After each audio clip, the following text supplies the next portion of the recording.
You know, the enemy doesn't fear your passion, guys. He fears your consistency, because passion burns hot for a moment, but endurance keeps burning even when the pressure rises, right? And this is why scripture calls believers to a steadfast heart.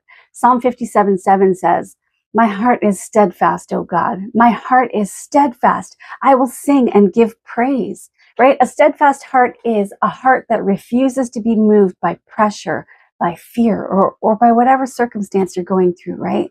James chapter 1, verses 2-4 says, "My brethren, count it all joy when you fall into various trials, knowing that the testing of your faith produces patience. But let patience have its perfect work, that you may be perfect and complete, lacking nothing."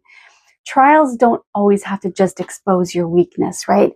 They develop your strength. And endurance is the mark of spiritual maturity. Hebrews 10:36 says, "For you have need of endurance, so that after you have done the will of God, you may receive the promise." And so endurance is not optional. It's that bridge between obedience and promise, right?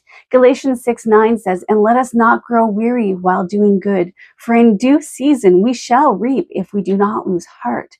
So the enemy's goal here is simple: make you quit before the harvest comes, right? Make you weary before the breakthrough arrives. Make you discouraged before that promise actually comes to life, right?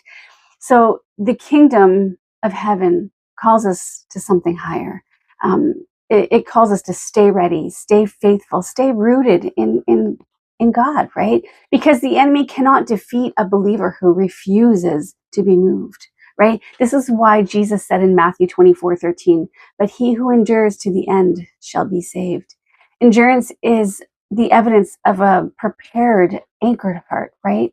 The enemy attacks your consistency because he knows your consistency is your strength. A steadfast heart is unshakable, unmovable, unstoppable, right? So where is God inviting you to stay steady, to stay strong, refusing to quit, refusing to retreat, and refusing to lose heart? Another thing to ponder. Kingdom wisdom. Until next time, guys. God bless.